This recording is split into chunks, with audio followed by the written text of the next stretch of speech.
आजकाल काय होतंय ना, भरपूर जिम मध्ये नवीन नवीन पोरं येतात, रॉड मध्ये प्लेट प्लेट प्लेट टाकत जातात आणि बाकीच्यांना दाखवत बसतात की बघ मी एवढं वेट मारू शकतो, एवढा डंबेल मारू शकतो, एवढा डेडलिफ्ट मारू शकतो. तर मित्रांनो, यामध्ये तुमचं काय होतंय ना, तुम्ही दाखवताय तुमची स्ट्रेंथ किती आहे, तुमची ताकद किती आहे. आणि तुम्ही हे जे दाखवताय ना, जो इथे 10 वर्षापासून घासतोय त्यांना दाखवताय तुम्ही 2 महिनेच झालेत येऊन. आणि मित्रांनो, यामध्ये नेमकं काय होतंय माहिती आहे का तुम्हाला? जेव्हा तुम्ही वेटवर वेट मारताय त्यामुळे तुमचा फॉर्म चुकतोय. फॉर्म चुकल्यामुळे तुमचा ऍक्च्युली जो मसल कॉन्ट्रॅक्ट व्हायला पाहिजे तो होत नाहीये. ज्या मसलवर प्रेशर यायला पाहिजे तो होत नाहीये.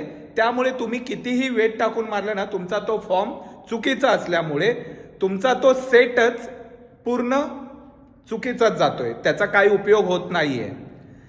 तर मित्रांनो, आणि यामध्ये अजून एक त्याचा साईड इफेक्ट असा आहे की तुम्हाला त्याची इंजुरी होऊ शकते आणि इंजुरी झाली की तुम्हाला कायमचं घरी बसायला लागेल. त्यामुळे मित्रांनो, जेव्हा तुम्ही वेट वगैरे मारता ना, एक नॉर्मल वेट 10चा वेट जरी तुम्ही मारलं ना, जेव्हा मसल ऍक्च्युली कॉन्ट्रॅक्ट होईल त्यावेळी तिथे मसल ग्रोथ होणारच आहे. त्यामुळे तुम्ही 10चं वेट मारा किंवा 100चं मारा, फॉर्म परफेक्ट असेल तर तुमचा तिथे मसल ग्रोथ होणार आहे.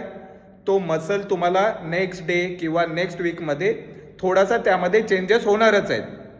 त्यामुळे मित्रांनो, हे वेट मारायचे कॉम्पिटिशन वगैरे ना करू नका, कारण त्याच्यामुळे तुम्हाला इंजुरी होऊ शकते आणि इंजुरीचं एकच, कायमचं घरी बसायला लागेल.